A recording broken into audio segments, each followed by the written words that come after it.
안녕하세요. 맹경제TV 맹경제 목사입니다. 주사부TV 안성희 소장님 인사드리겠습니다. 안녕하세요. 네, 안녕하세요. 예, 우리 안성희 소장님으로부터 오늘 알코올 중독의 정의에 대해서 한번 배워보려고 합니다. 잘 들으시고요. 알코올 중독이 과연 무엇을 의미하는지 잘 숙지해 두시기 바랍니다. 예, 말씀 주시죠. 예, 감사합니다. 이번 시간에는 알코올 중독의 정의에 대해서 한번 알아보도록 하겠습니다. 다들 술을 조금씩이라도 다 마십니다.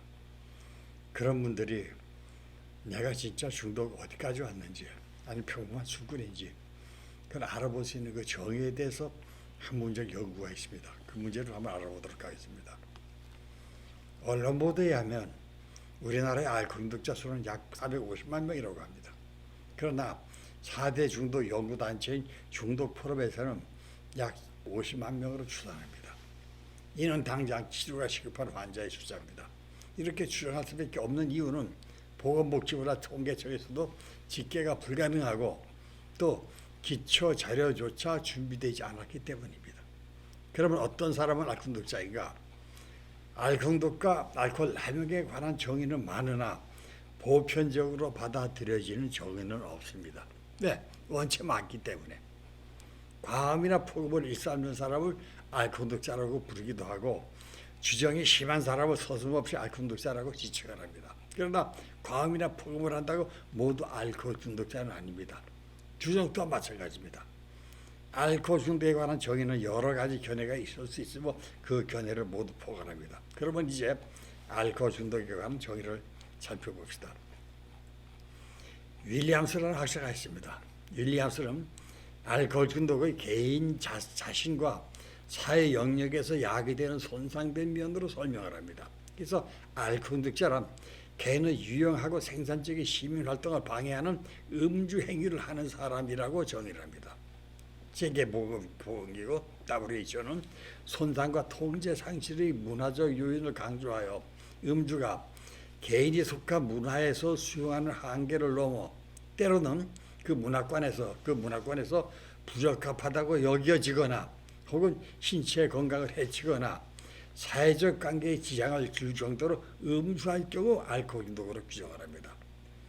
미국 정신의학회는 술을 대뇌 활동에 영향을 미치는 향정신성 약물로 취급하여 술과 관련된 문제를 알코올 의존과 알코올 남용으로 구분하여 알코올 의존이란 알코올 중독입니다.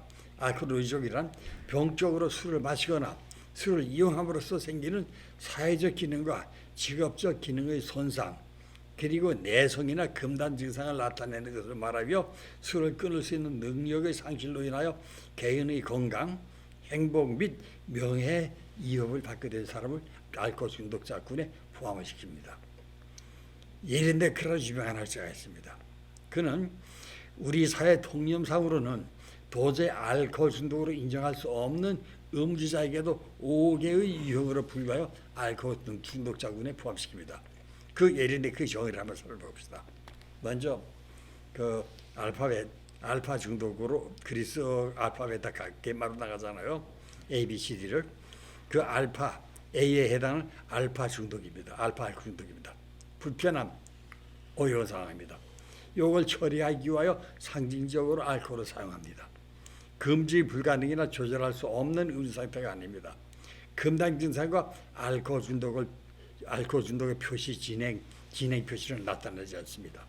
근데 여기서 불편함이라고 그랬죠. 어려운 상황이라고 그랬죠. 이걸 처리하기 위해서 상징적으로 알코올을 사용한다고 그랬습니다.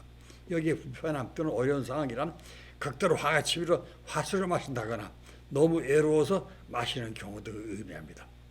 화를 술 마시지 않고 잘 참고 넘겨야 되는데 그걸 못 참고 술을 마시는 경우입니다. 이게 알파 중독입니다. 불편함, 어려운 상황을 처리하기 위하여 상징적으로 알코올을 사용하는 사람이 알파 중독이라는 겁니다. 우리는 이런 사람들을 중독으로 취급하지 않습니다. 그러나 이렇게 분류합니다. 다음에 두 번째 베타 중독입니다. 베타 알코올 중독입니다. 알코올에 대한 신체적 의존이나 금단 증상 없이 강경화 증상, 위험, 다발성 신경증 등과 같은 신체적 증으로 인하여 발견되어진다고 그랬습니다. 예를 들면 빈속에 술을 마셔서 알코올이 강한 자극에 의해 위에 미란, 우리가 짓무른 상태입니다. 작은 상태입니다. 미란이 발생하여 속에 비면 쓰리고 아픈 증상이 발생을 했습니다. 뇌과 질환과 알코올 위험으로 진단받았습니다. 이런 경우가 포함됩니다. 세 번째, 갯마 중독입니다. 갯마 중독입니다. 금당 증상이 왔습니다. 과도한 음주에 대한 조절 능력 상실이 왔습니다. 알코올에 대한 내성 증진 등이 포함이 됩니다. 이 유형은 만취와 금주를 주기적으로 되풀이하는 음주자에게 적용하기 용이합니다. 무슨 얘기냐? 술을 며칠씩 계속 마셔요. 이게 도저히 체력이 못 따라가지고 마시고부터 못 마십니다. 그래 며칠 쉽니다. 그래서 몸이 좀 회복되면 또 술을 마십니다. 이렇게 만취와 금주를 주기적으로 되풀이하는 음주자가 갯마 중독이라는 겁니다. 그다음에 델타 알코올 중독입니다. 갯마 유형과 비슷하나 이 단계의 사람은 하루 또는 이틀 이상 금주를 중단할 수 없습니다. 계속 마시는 겁니다. 쓰레일 때까지. 대개 이 정도 돼야 이제 병원에 가서 치료받습니다. 그다음에 엡실론 중독입니다. 엡실론 알코올 중독입니다.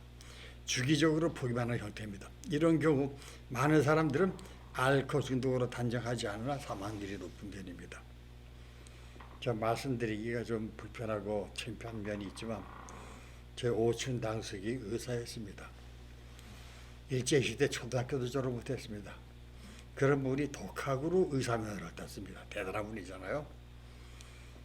그래서 이분이 의사 개업을 해가지고 돈을 잘 벌어서 잘 살고 계셨는데 여자 문제가 복잡했습니다.